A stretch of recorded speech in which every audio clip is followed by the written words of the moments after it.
Assalamualaikum warahmatullahi wabarakatuh. Memang cantik burung balam, burung hinggap di tengah laman. Dari bunyi sambutan salam, nampaknya jamaah ini belum makan. Mudah-mudahan semuanya sehat walafiat. Amin ya rabbal alamin. Yang sama kita hormati Yang Mulia Bapak Ketua Pengadilan Tinggi Agama Pekanbaru beserta Ibu, Ketua Pengadilan Agama Bangkinang, Ibu Wakil Ketua, para pejabat, fungsional, struktural, adik-adik yang sedang magang. Rupanya kalau baju ini merah itu magang, jadi peci saya merah pula. Hadirin hadirat yang besar tak dihimbau gelar, yang kecil tak dapat disebut nama, encik-encik, puan-puan, tuan-tuan, jemputan majelis, semua yang berhadir ini dimuliakan Allah Subhanahu wa taala. Amin ya rabbal alamin. Saya tengok di dada sebelah kanan Pak Ketua Pengadilan Tinggi Agama Pekanbaru itu ada kata integritas. Dan kemudian tema kita juga ditulis integritas. Puasa berkualitas, memperkuat integritas. Jadi wama adraka ma integritas. Apa itu integritas itu? Integritas itu diambil dari kata integ, dari bahasa Latin, artinya kesempurnaan. Orang kalau sudah sampai pada sempurna, maka dia puncak daripada kesempurnaan adalah kejujuran. Memiliki mental yang sehat, jujur terhadap diri sendiri. Itu Ustaz dapat dari mana? Saya buka Google tadi. Bahasa simpel sederhananya jujur. Jadi memang kita selalu menggunakan kata-kata yang unik supaya mudah diingat dan lebih keren. Sama macam misalnya kalau ditanya, anak ibu sekolah di mana? Di pesantren. Orang anggapnya biasa. Tapi kalau anak bapak sekolah di mana? Islamic boarding school. Dan itu juga. Satu yayasan lagi. Itu. Tadi sarapan pagi pakai apa? Ayam goreng. Ya biasa aja. Tapi kalau fried chicken, katanya, padahal kualinya sama. Minyaknya minyak jelantah juga. Jadi selalu istilah itu. Ya enggak masalah. Yang penting faham dia dengan istilah itu. Yang sampai ketika kita ditanya integritas itu apa? Ya pokoknya integritas lah. Nah, itu. Jadi bicara tentang kejujuran, maka di antara 5 rukun Islam itu, syahadat, sholat, zakat, puasa, haji, semuanya itu menanamkan kejujuran. Misalnya syahadat, asyhadu an la ilaha illallah. Orang ketika dia sudah bersyahadat, dimanapun dia, kapanpun, jabatan, apapun profesi, berarti dia bertuhan dengan Allah, dan Allah memperhatikan dia. Kalau jujur mulut dengan hati perbuatannya, maka orang itu disebut dengan shadiq, jujur. Lawan daripada jujur adalah munafik. Munafik itu akar katanya nifak.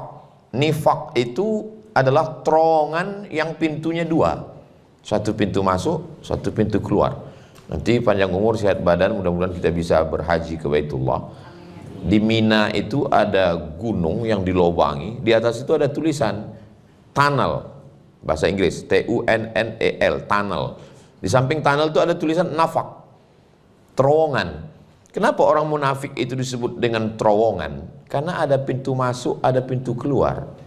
Cakapnya itu keluar masuk. Si fulan itu tak bisa dipegang cakapnya. Beda manusia dengan hewan, mohon maaf.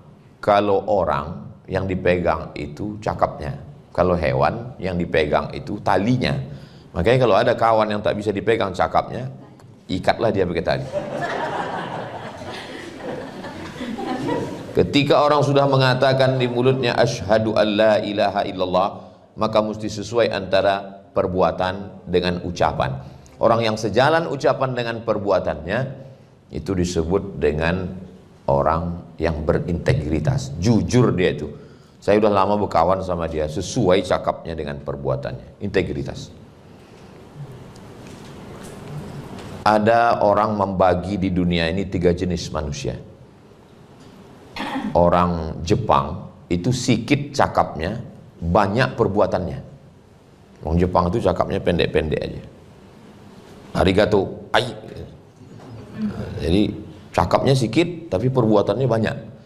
Beda sama India. Kalau India perbuatan sikit, cakap banyak. Tapi orang Indonesia, lain yang dicakapkan, lain yang dibuat.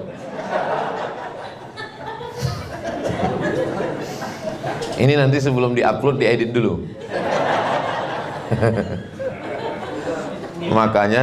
Makanya dibuat pentas ini ke sini biar tidak kelihatan backgroundnya. Kalau tidak nampak nanti di kantor mana ini. Bapak Ibu yang dimuliakan Allah Subhanahu wa taala. Oke, habis syahadat, sholat. Sholat itu juga integritas. Orang sholat sendirian, tidak ada CCTV, tapi dia tidak akan mau menggerakkan lebih dari 3 kali. Karena dia tahu dalam mazhab Syafi'i, bergerak di luar dari gerakan sholat namanya harakah ajnabiyah, batal sholat. Sendiri sholat, dalam ruangan, tidak akan mungkin matanya kemana-mana. Nah, ada pula cicak kawin. Karena dia dalam mazhab Syafi'i disuruh menengok tempat sholat. Kalau nanti Bapak Ibu melihat ada orang sholat matanya ke depan, itu mazhabnya Maliki. Karena dalam mazhab Maliki, fawalli wajhaka syatral masjidil haram, hadapkanlah wajahmu ke arah Masjidil Haram. Jadi wajahnya itu ke arah Masjidil Haram. Sedangkan kita, wajah kita tidak ke sana, dada kita yang ke Masjidil Haram, wajah kita ke bawah.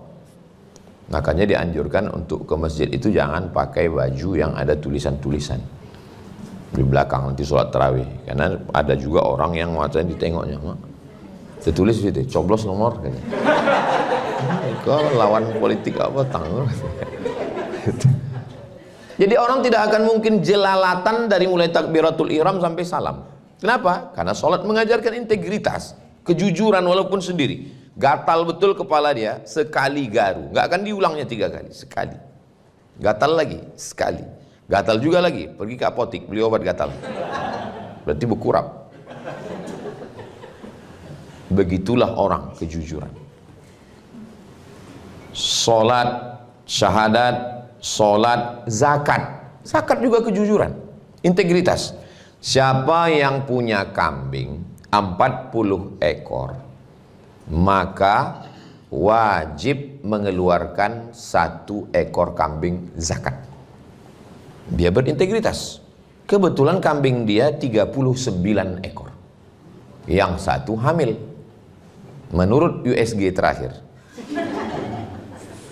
Besok pagi, kata dokter hewan, mana yang lebih hebat, dokter manusia apa dokter hewan?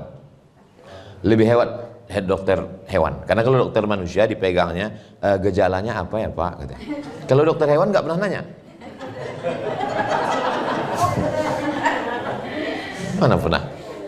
Adik-adik yang masih muda, nanti kalau kalian nikah, usahakan dari bulan 1 sampai ke bulan 9 itu 1 dokter saja. Karena kalau pindah-pindah dokter, tidak ada dokter khusus. Ada orang istrinya hamil, pas sampai masa melahirkan dia bingung mau ke dokter mana. Sampai akhirnya dia bawa aja. Sampai di tengah jalan mulai tengok tertulis, masuk ke dokter, katanya, Pak istri saya melahirkan, mohon maaf saya dokter hewan. Usahakan fokus periksa pada 1 dokter. Kemana tadi ceritanya? Nyasar kemana-mana.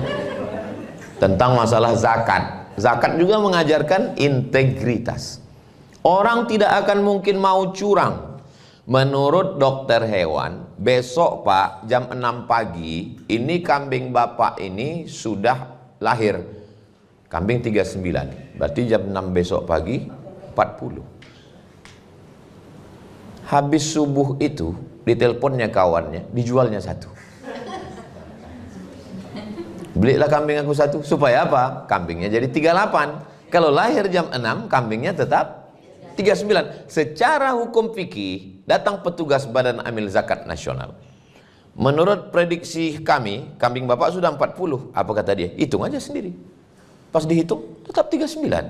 Loh, kok 39? Jam 5 tadi sudah dijualnya 1. Tapi dalam lubuk hati yang paling dalam dia tahu, dia sedang mempermain-mainkan hukum. Itu dalam fikih namanya fikih hilah namanya. Hilah. Sudah jadi bahasa kita berkilah. Saya tahu disediakan kursi untuk saya duduk. Cuman saya merasa lebih gagah kalau saya berdiri. Syahadat, integritas. Sholat, integritas. Zakat, integritas. Haji paling dalam integritasnya. Ketika sudah dipakai kain ihram, kapal lewat di bukit namanya Yalamlam. Kita yang datang dari Indonesia itu berniatnya di atas bukit Yalamlam. Nanti diumumkan oleh pilot pesawat, ladies and gentlemen, kepala buku ditempel semen, all of our passenger, semua penumpang, kita sedang melewati bukit Yalamlam. Berniatlah, disitulah kita berniat, labbaik Allahumma hajja, saya berniat melaksanakan haji. Gatal hidung, takkan mengorek upil, karena takut bulu hidung tercabut. Tercabut bulu hidung, bayar fidyah. Gatal kepala, takkan digaru, takkan sisiran, mandi dibiarkan aja itu, takkan mungkin pakai sampo, takkan pakai sabun. Kenapa? Takut melanggar larangan ihram. Apa yang sedang ditanamkan? Integritas. Kalau secara logika akal, hidung-hidung kita, bulunya punya kita, bukan mencabut bulu hidung kawan. Mana ada orang dirugikan? Tapi kita sedang mengikut aturan Allah, integritas. Semakin kuat ibadahnya, semakin dalam integritasnya, dan semakin lama kita dituntut untuk integritas. Syahadat pendek saja. Asyhadu an la ilaha illallah wa asyhadu anna Muhammadan Rasulullah. Selesai.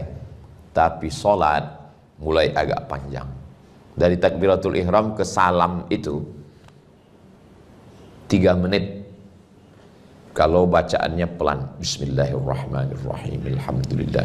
Kalau ada yang sholat 1,5 menit, itu bukan ikut Imam Syafi'i, bukan ikut Imam Hanafi, bukan ikut Imam Maliki, bukan ikut Imam Hambali. Nama imamnya Valentino Rossi.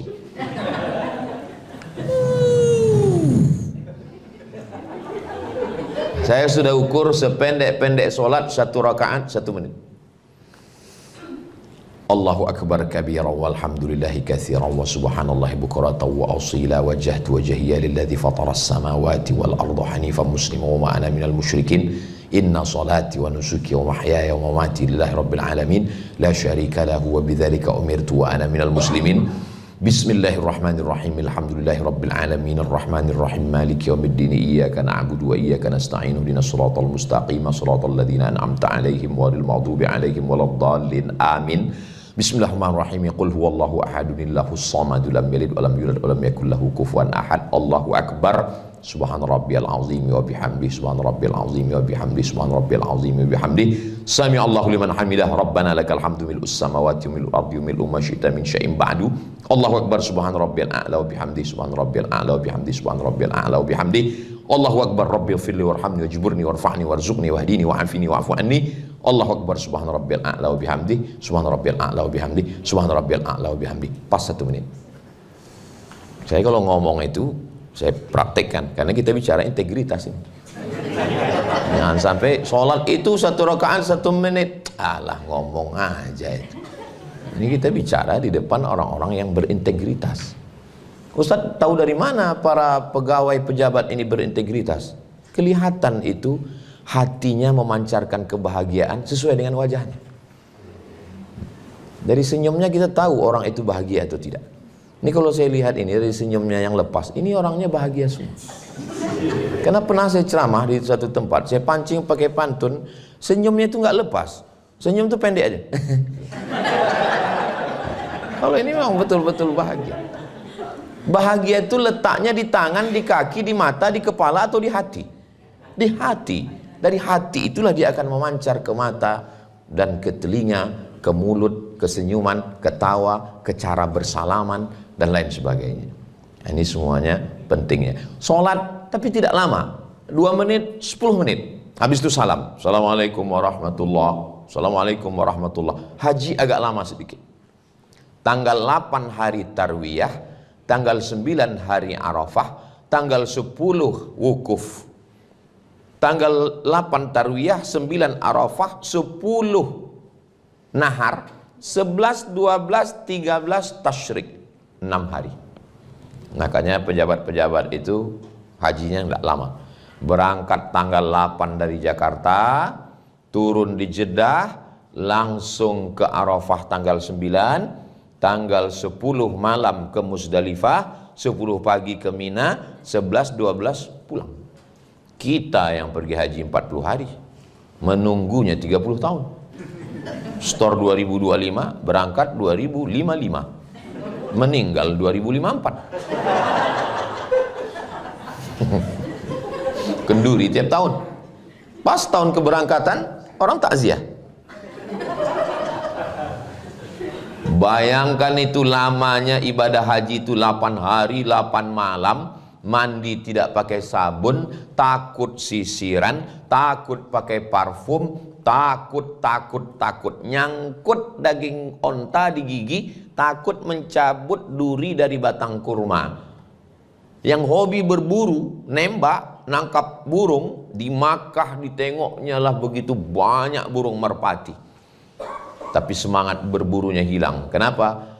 Karena tidak boleh membunuh binatang, tidak boleh menikah, tidak boleh menikahkan.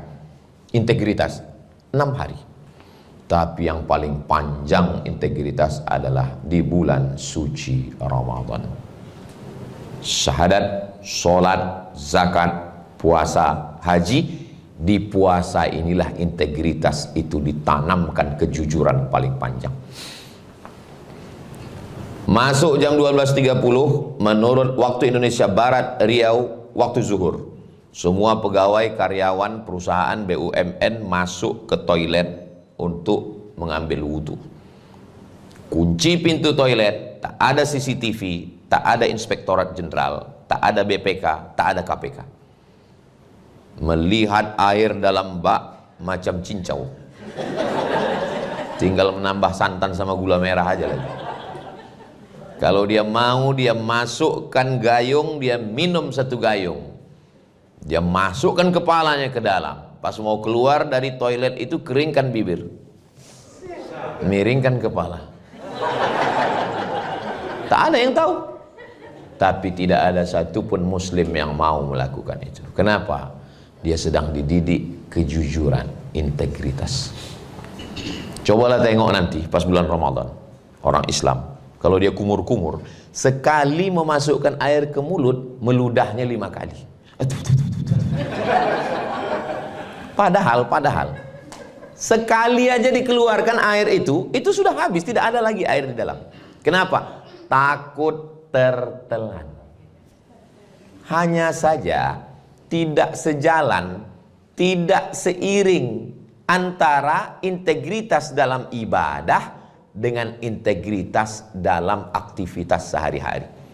Begitu takutnya tertelan air wudhu, air kumur-kumur setetes, tapi tidak takut tertelan air yang lain.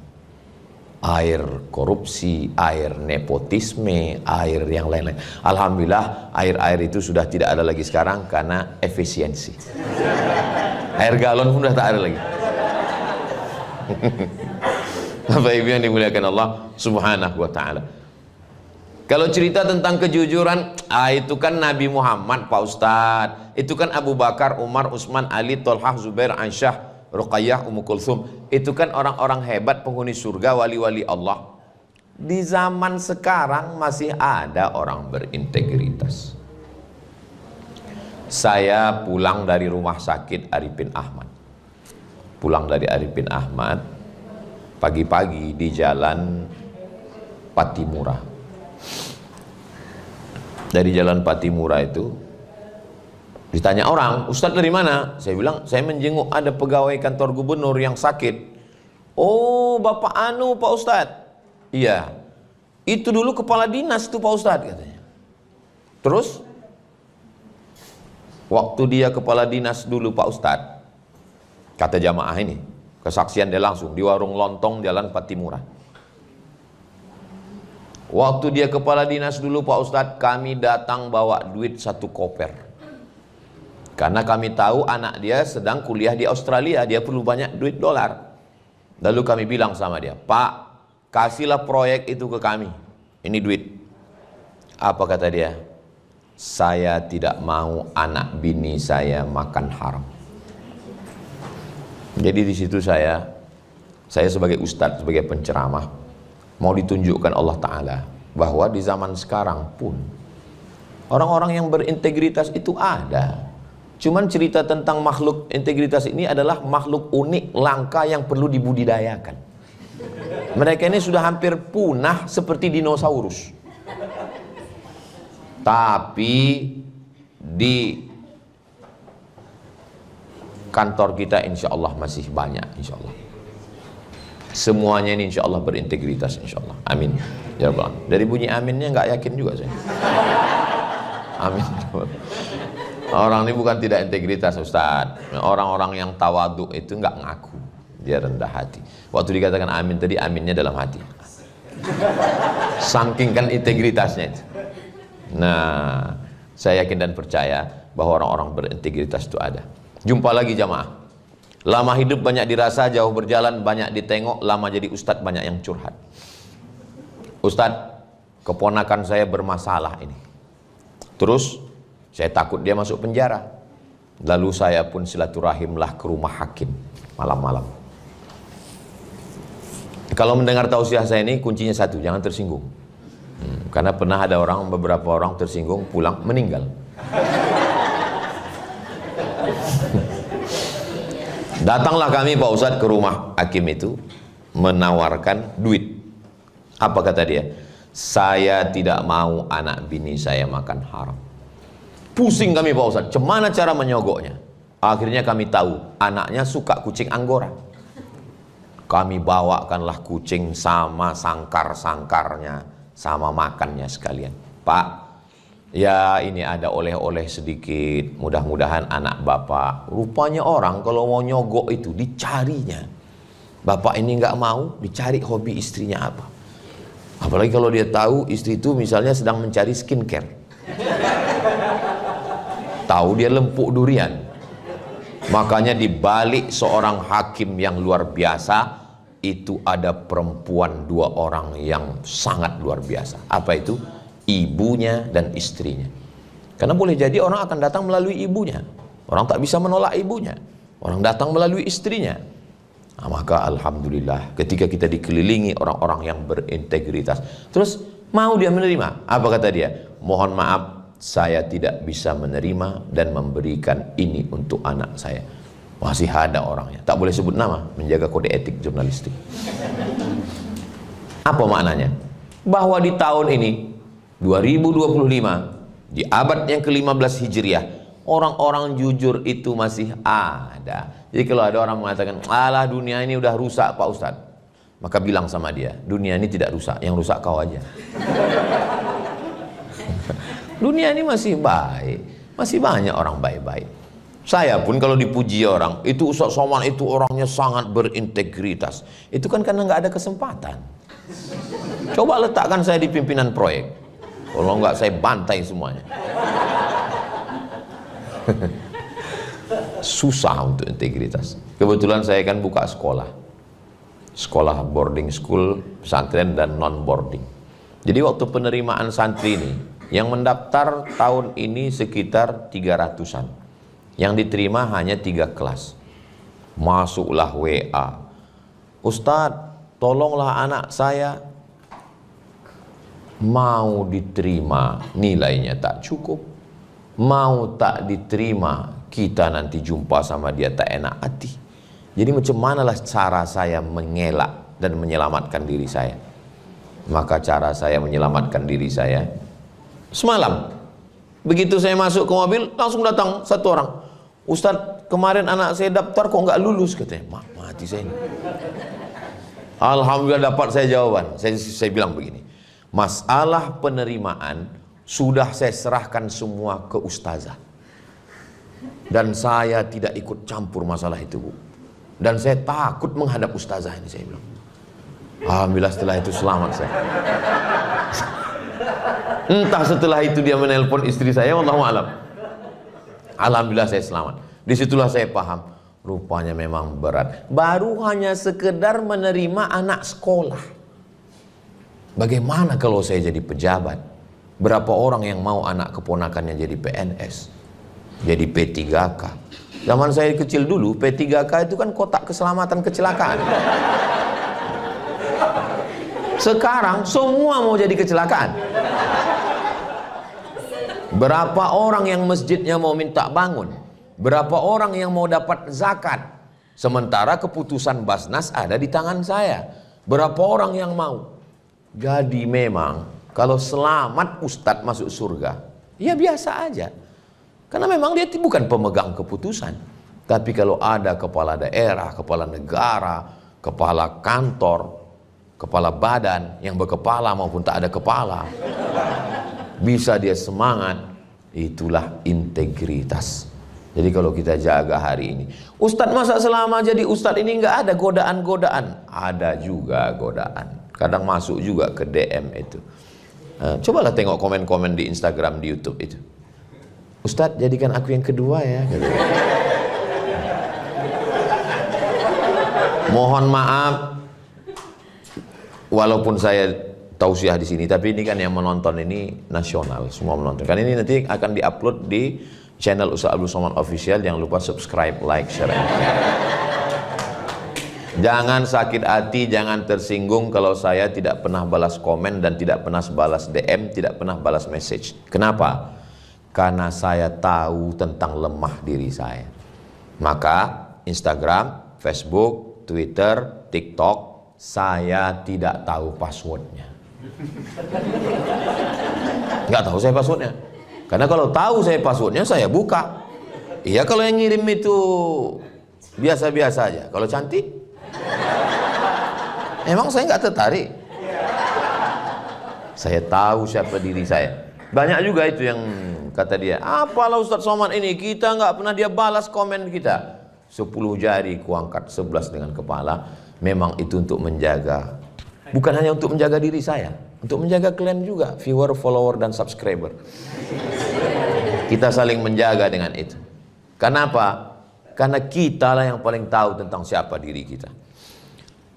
Ustadz Somad, alhamdulillah ini kami sudah mengumpulkan uang di depan gereja HKBP seberang Masjid An-Nur. Datang bapak-bapak ngajak saya jumpa, berdirilah kami di depan pintu gerbang. Ustadz, ini ada duit. Untuk apa? Untuk Ustadz ganti mobil, ini untuk DP-nya. Bergetar juga jantung saya waktu itu. Saya bilang, saya cukuplah dengan mobil yang udah ada itu. Karena kalau ku terima duit ini Pak, tak selamanya hubungan kita baik. Nanti tiba-tiba kalian undang saya tak bisa datang, kalian marah sama saya. Karena kalian udah ngasih banyak duit ke saya bilang. Tapi kalau hubungan kita baik seperti ini, pas saya lagi capek, saya bilang aku tak bisa datang, kalian maklum. Tak selamanya hubungan kita baik. Akhirnya sampai hari ini hubungan saya dengan jamaah ini baik. Lalu kemanalah duit ini Pak Ustadz kami serahkan? Bukalah dulu Pak Ustadz. Saya tak buka, saya takut karena kalau saya tengok banyak, saya ambil. Saya berusaha kepada diri saya sendiri. Kemudian suatu ketika, ceramah kira-kira 20 menit. Habis 20 menit, duitnya satu kotak Indomie lah. Ini kalau 10.000 udah berapa ini? Tak usah kita hitung Bu, nanti tergoda saya. Assalamualaikum Ustaz Somad. Waalaikumsalam. Ini ada duit katanya. Mak, saya tengok, rupanya jantung kita ini kalau lagi normal itu kan pasti menengok kotak itu. Jantung ini tidak normal itu biasanya disebabkan dua. Yang pertama jatuh cinta, yang kedua jatuh tempo. Macam mana cara saya supaya menjaga hati saya? Lalu saya bilang sama yang ngantar ini, bawa kotak ini ke Koki Sunda Jalan Sudirman. Di belakang Koki Sunda itu ada Pajar Harapan. Bawakan ke Pajar Harapan, serahkan sama Bapak Ketua Panti, foto, nanti fotonya kirim ke saya, biar saya kirim ke yang mengasih tadi. Begitu sampai saya kirim. Terima kasih Bapak, ini sudah kami serahkan ke Pajar Harapan. Mudah-mudahan bermanfaat untuk kita semua. Lalu kemudian suatu ketika banyak juga yang tunggu sebentar ya, saya ingat-ingat lagi. Ustaz Somad, mobil Ustaz ini kalau kami lihat ini sasisnya ini nggak cocok untuk Riau Pak Ustaz. Riau ini jalannya ini goncang, kami khawatir nanti Ustaz kecelakaan. Jadi kami mau kasih mobil yang kira-kira kalau jalan dia kuat. Tolong KTP Pak Ustadz. Saya kirim foto KTP saya. Beberapa hari setelah itu, alhamdulillah Ustadz, mobilnya sudah sampai Merak Bakauheni, udah nyebrang.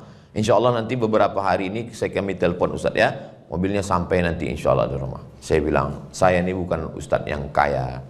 Saya ini rumah kecil, garasinya tak banyak, tak muat nanti parkir. Jadi gimana? Kalau Bapak tetap kirim juga, nanti saya serahkan lagi ke panti Pajar Harapan, saya bilang. Tak lama setelah itu, agak-agak 5 menit, mohon maaf Pak Ustadz, mobilnya balik lagi ke Jakarta.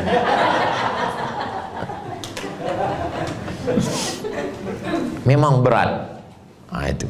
Makanya balasannya surga. Balasan orang yang jujur itu surga. Kenapa? Karena berat. Nah, kalau ada orang mengatakan berat sekali untuk berintegritas nih Pak Ustadz, karena balasnya surga. Kalau ringan, balasnya kipas angin sama rantang. Karena berat itulah maka disebut orang yang berintegritas, itu disebut dengan istiqomah. Kalau berat namanya istiqomah, kalau ringan namanya istirahat. Jadi boleh bagi yang ada usaha sablon baju kaos sampingan boleh dibuat. Kalau berat istiqomah, kalau ringan istirahat. Tapi yang punya baju-baju kaos sablon kalau bisa yang nilai religi, ada nilai-nilai nasihatnya. Supaya apa? Supaya semua jadi nasihat. Saya semua mau, seperti saya masuk ke kantor nih tadi, itu tulisan yang ada di dinding-dinding itu semuanya bernilai nasihat. Itu yang ada di bawah-bawah itu semua saya tengok. Oh, jadi setiap kata yang tidak nasihat. Sampai yang di bawah-bawah lampu di bawah kipas angin pun nasihat. Kalau sudah habis matikan. Efisiensi. Integritas ditanamkan itu semua. Tapi di balik integritas itu juga dalam Islam mesti ada namanya punishment. Mesti ada hukuman. Karena nggak bisa kalau hanya sekedar marilah kita bersifat jujur, nggak bisa. Mesti ada kepastian hukum. Ini anak Ustadz Dr. Faisal Saleh. Dia ini kalau mau ke rumah saya minta sendiri. Saya mau ke rumah Ustadz Somad. Jadi saya pernah diundang orang. Ustadz Somad, kami mau buat acara untuk anak-anak muda. Kira-kira Ustadz yang khusus anak muda itu cocoknya siapa ya? Katanya. Lalu saya inventarisir. Koh Denis, Ustadz Salim Afillah, Ustadz Hanan At-Taki, itu khusus anak muda, saya bilang. Kalau Ustadz Somad, saya ini lintas usia, saya bilang. Sampai anak kecil pun cari-cari saya. Dari mulai anak kecil sampai orang tua. Pernah suatu ketika datang ke UIN, waktu saya masih ngajar, saya keluar dari UIN 2019. Ustadz Somad, anak saya ini demam, memanggil-manggil nama Ustadz. Ustadz Somad, Ustadz Somad, katanya.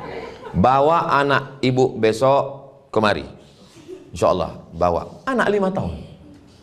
Saya sangka 18. Anak 5 tahun. Peluk, foto, usap kepala, kasih minum, sehat enak ya. Dan itu tak lama kemudian ada dosen tarbiyah. Ustadz, bisa ke rumah kami di tepi Sungai Siak. Kenapa? Saya bilang, mertua saya demam mengigau. Ustadz sama. Datang saya ke rumah tuh nengok, nenek-nenek udah banyak cucu. Alhamdulillah, yang selama mengalami yang begini cuma 2. Kalau tak anak-anak, nenek-nenek. Belum pernah anak gadis lagi. Untuk menguji integritas saya juga itu. Waktu saya naik pesawat, saya beli tiket pesawat ini memang ekonomi. Tak pernah saya beli bisnis. Ekonomi. Tiba-tiba datang satu orang pakai jas, pakai dasi. Dia bilang, Ustadz Somad pindah ke bisnis. Jadi kalau Bapak Ibu lihat nanti, mana tahu kita jumpa di pesawat, saya duduk di bisnis, itu karena syafaat itu. Syafaat orang berdasi tadi. Agak-agaknya begitulah nanti kita di ekonomi itu di neraka jahanam, kemudian ditarik ke bisnis, masuk ke surga Jannatul Firdaus. Setelah masuk duduk, dia cerita, Ustaz Somad, saya sudah lama ngefans dengan Ustaz. Dalam hati saya, wow. Tapi tidak saya tunjukkan, saya pura-pura kalem aja kan. Saya selalu nonton ceramah Ustaz, kata dia. Sama lah tadi waktu protokol cerita, saya kan pura-pura. Tapi dalam hati saya, maka saya pegang hidung saya, udah mulai mengembang deh. Lalu dia cerita, ada satu yang unik dari Ustadz, kata dia. Apa Pak? Saya bilang, suara Ustadz, kata dia. Suara Ustadz itu, menurut ilmu saya ini memperhatikan ilmu suara Pak Ustadz. Suara Ustadz itu masuk ke dalam, pokoknya bahasa dia lah, masuk ke dalam relung-relung otak, kata dia, masuk sehingga menyentuh otak anak kecil, otak nenek-nenek, otak semua orang masuk, kata dia. Kata dia ini, pas sudah mau landing pesawat, dia bilang, Ustaz Somad, mohon maaf, saya ini Hindu Pak Ustadz. Dia tidak Islam. Saya hanya memperhatikan gerak Ustadz, gaya Ustadz, dan suara Ustadz. Betul tidak? Wallahu a'lam bishawab. Artinya, saya sedang diuji Allah Subhanahu wa ta'ala dengan sesuatu, maka saya berusaha untuk mengatur jadwal saya ini. Kalau tidak, nanti saya rusak gara-gara ini. Hari Selasa, Rabu, Kamis saya di rumah. Saya bilang saya Selasa, Rabu, Kamis di rumah. Saya baru pergi, setiap provinsi itu saya kasih jatah. Sumatera Utara 4 hari, Jumat, Sabtu, Ahad, Senin. Jakarta setahun 4 hari saya datang. Ke Aceh 4 hari, ke Kepulauan Riau 4 hari. Di luar itu saya tidak datang. Saya mau diri saya konsisten dengan jadwal yang saya buat. Di luar itu saya tidak datang. Masuk telepon. Assalamualaikum, waalaikumsalam. Tim Ustaz Somad, iya, kami mau ngundang. Nanti kami siapkan tiket pesawat. Dan kami, kalau tidak bisa Ustaz Somad pakai pesawat reguler, nanti kami kirimkan private jet mendarat di Sultan Syarif Qasim II. Dalam hati saya, gua banget ini. Inilah masanya kita naik private jet. Baru kita foto-foto kan, kita upload di Instagram, baru kita buat caption di bawah. Emang kaleng-kaleng. Tapi berpikir lagi, aku kan sudah ngomong ke tim kemarin bahwa saya konsisten. Kalau sudah kukasih 4 hari satu provinsi, maka saya tidak akan keluar dari sini. Di luar jadwal ini saya tidak akan datang. Itulah pentingnya kita berkawan. Dan kawan kita yang kira-kira kalau kita melanggar kita jadi malu. Gimana Ustadz? Kata kawan saya ini. Jadi kita berangkat. Saya bilang, kita kan udah sepakat di luar 4 hari kita tak pergi. Kalau kita pergi dengan ini, berarti kita sudah merusak sistem yang kita buat. Padahal dalam hati saya, kalau tak ku ceritakan kemarin kan untung juga ya. Makanya betul kata Nabi, alaikum bil jamaah, hendaklah kamu berjamaah. Iyyakum wal furqah, jangan berpecah belah, jangan sendirian. Kenapa? Karena dengan berjamaah ini ada rasa malu, ada rasa segan, ada rasa sungkan. Ustadz tadi ngatakan di rumah hari apa aja Ustadz? Hari Selasa, hari Rabu, hari Kamis. Ini hari Rabu. Hari Rabu kok Ustadz ceramah? Ini daripada nanti jadi fitnah saya jelaskan. Ini hari Rabu nih saya ceramah. Ini karena yang ngundang nih ordal. Susah juga saya mau berintegritas kan. Padahal saya sudah bilang, saya tidak akan ceramah. Saya hanya ceramah hari Jumat, Sabtu, Ahad, Senin. Jumat berangkat, Senin pulang. Selasa, Rabu, Kamis di rumah. Tapi Rabu, jadi di tempat yang berintegritas, saya sedang merusak integritas saya.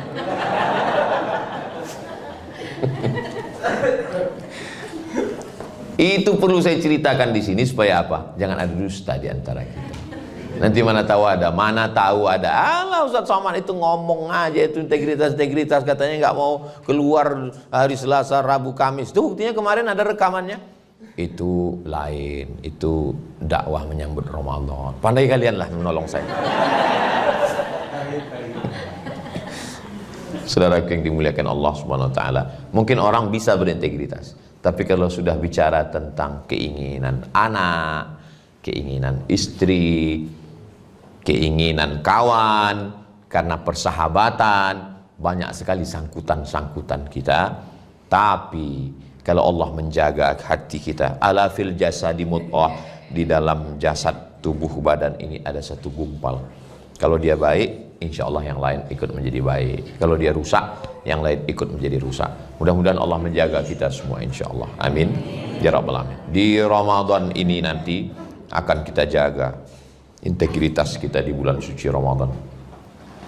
Seprofesor-profesor LCMA, Dr. Buya, Kiai Tengku Abi Abu, ulama-ulama yang hebat, kalau sudah berkumandang azan maghrib, Allahu Akbar, Allahu Akbar, pasti dia akan minum.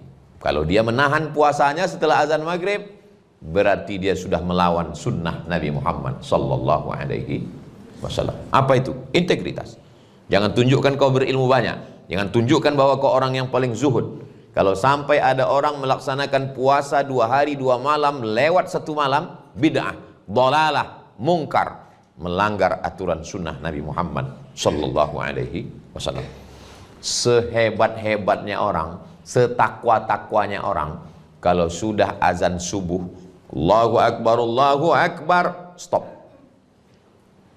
Alhamdulillah, di tempat kita ada aba-aba lampu kuning, tidak langsung lampu merah, kuning dulu, namanya imsak. Di Maroko tak ada imsak.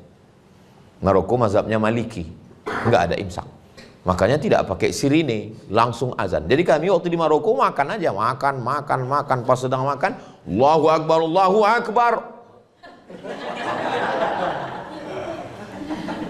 ditelan batal, dikeluarkan nyangkut, kumur-kumur. Hebatnya mazhab Syafi'i. Mazhab Syafi'i ada namanya imsak.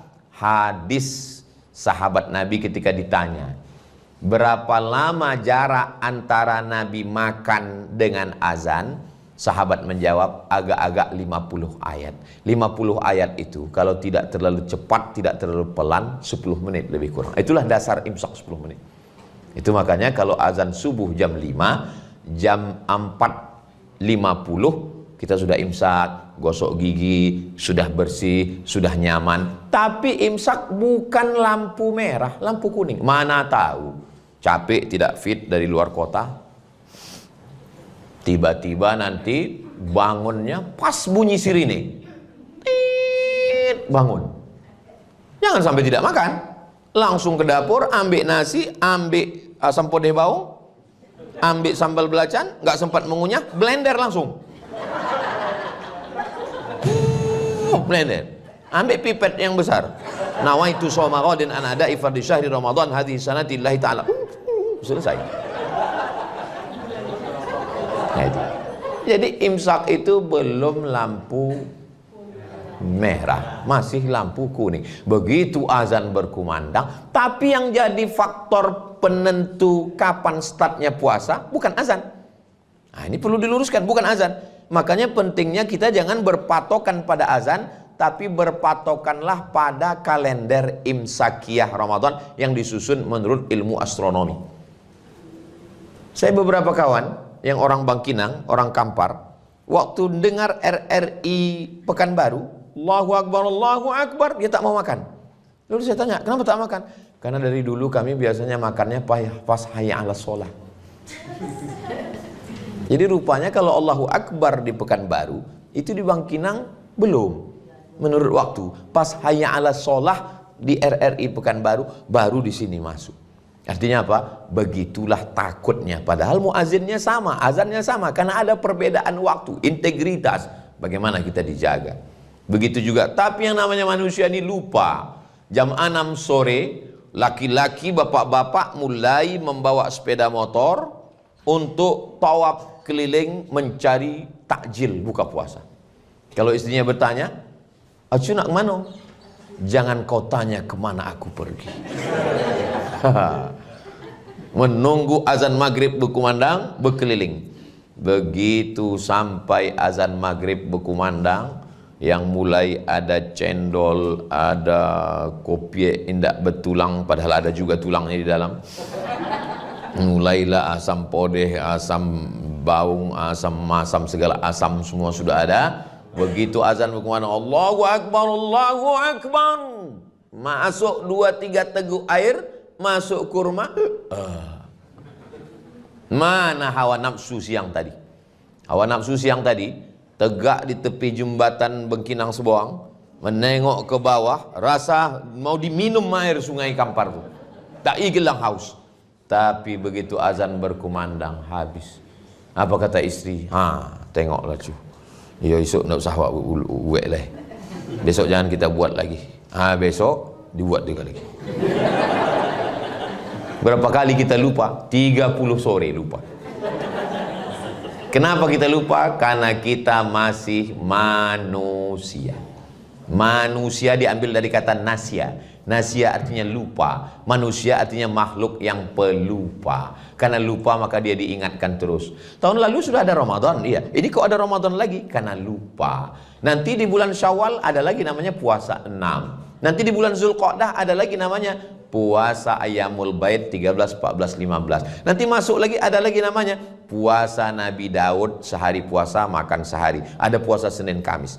Puasa Nabi Daud, puasa sehari makan sehari. Karena ada juga jamaah ini bertanya, "Ustadz, apa hukumnya suami saya sholat Nabi Daud? Sholat sehari tak sholat sehari?"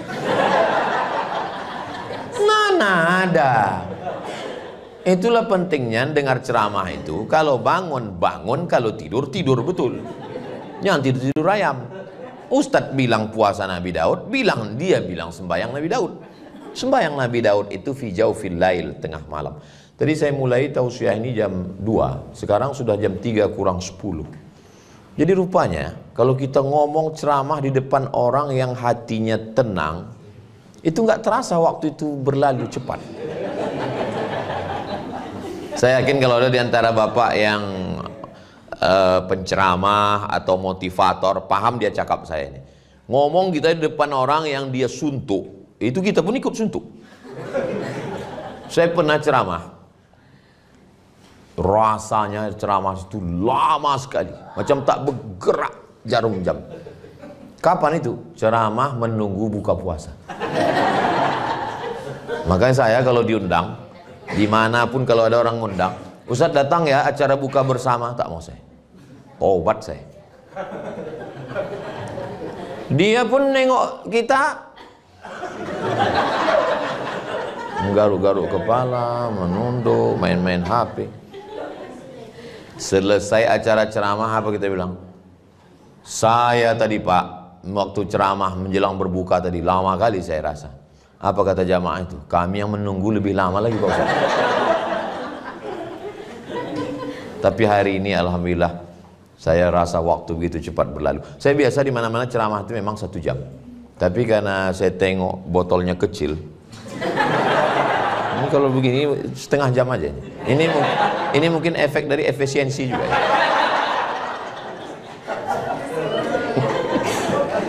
Bapak-ibu yang dimuliakan Allah Subhanahu wa taala, ada sebagian orang menganggap bulan Ramadan ini bulan lemah, letoy, loyo, lunglai, bawaannya mau mati aja. Nabi perang Badar hari Jumat tahun kedua Hijrah tanggal 17 Ramadan. Ingat itu, perang Badar 17 Ramadan. Naik kuda Nabi dari Madinah ke Badar 150 kilometer. Umurnya waktu itu 55 tahun. Nabi dapat wahyu umur 40. Berdakwah di Makkah 13. 4 tambah 13, 40 tambah 13, 53. perang tahun kedua 55, umur 55, bulan puasa, perang 150 km naik kuda, Ramadan, Nabi puasa 17 Ramadan, hari Jumat. Ini Mesir, ini Israel. Mesir merebut Israel dan menang pada tanggal 10 Ramadan. Dibuatkan satu kota di Mesir namanya kota 10 Ramadan. Panjang umur, sehat badan, nanti kita umroh singgah ke Mesir insyaallah. Ongkos tanggung masing-masing. Lalu kemudian ini Afrika Utara, ini Andalusia.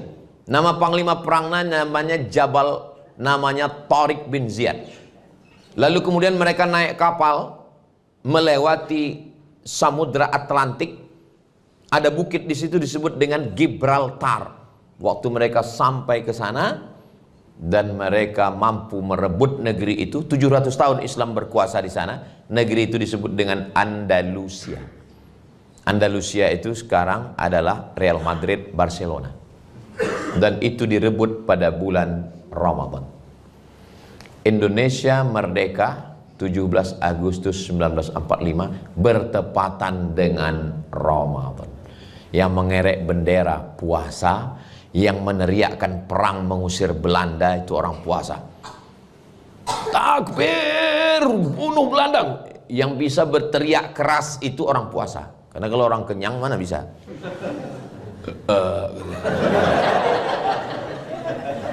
Indonesia ini merdeka karena orang yang berpuasa. Jadi jangan sampai nanti di siang Ramadan ada orang-orang yang tertarik mau masuk Islam gara-gara nonton YouTube. Lalu kemudian dia nyoba-nyoba, cobalah dulu cemana orang Islam. Makin besar masjidnya, makin tebal karpetnya, makin dingin AC-nya, makin banyak korban Israel bergelimpangan di siang Ramadan. Buka pintu masjid raya, masjid agung, tengok bergelimpangan. Pakai baju seragam pula tuh.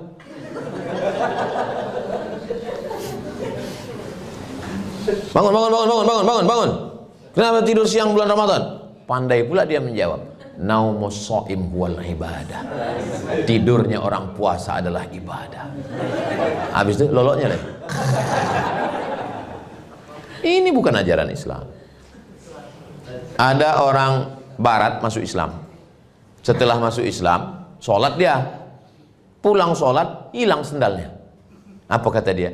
Alhamdulillah aku masuk Islam bukan karena menengok orang Islam. Kalau menengok orang Islam, murtad lagi karena sendal hilang. Orang Islam tidak mencerminkan ajaran Islam. Al-Islam mahjubun bil muslimin. Islam itu bagus. Islam itu ibarat produk. Yang produknya bagus, tapi bintang iklannya tidak menarik. Misalnya saya kan banyak mengendorse. Lihat nah di Instagram saya yang followernya 9 juta itu. Maksudnya yang belum follow lah. Datanglah orang misalnya perusahaan susu cair penambah berat badan. Mau mengangkat saya menjadi brand ambassador. Ustaz Somad, tolong dong iklankan ini produk kami. Apa produknya? Ini susu penambah berat badan. Saya bilang syukron, terima kasih. Kan tiba-tiba saya lama iklankan. Anda ingin berat badan Anda slim, minumlah. Mana orang percaya? Begitulah agak-agaknya Islam. Islam ini agamanya bagus, bersih. Agama yang paling suci, paling bersih Islam. Tapi toilet yang paling kotor. Kalau pergi kita ke perusahaan tetangga sebelah, nanya kita ke security, toiletnya mana ya Pak? Tapi kalau pergi ke tempat orang Islam, tak perlu nanya security, tarik aja nafas panjang. Tahu kita kemana arah toilet. Padahal yang mengajarkan at-tahuru syatrul iman adalah Islam. Mudah-mudahan kita termasuk orang Islam yang mengamalkan ajaran Islam ini, insyaallah. Amin ya rabbal alamin. Agaknya itulah yang dapat saya sampaikan dalam waktu yang lebih kurang 1 jam ini. Kenapa Ustaz dari tadi menengok pintu? Karena jam ada di situ. Yang sudah tepat ini penempatannya ini sudah. Nah, Yang baik-baik yang saya sampaikan ini datang dari Allah, yang tak baik dari kelemahan diri saya. Akhirnya saya ucapkan selamat menunaikan ibadah puasa Ramadan 1446 Hijrah. Taqabbalallahu minna wa minkum sholihal a'mal. Saya tutup dengan pantun penutup. Menangkap puyuh di Bukit Selasih. Thank you dan terima kasih. Assalamualaikum warahmatullahi wabarakatuh.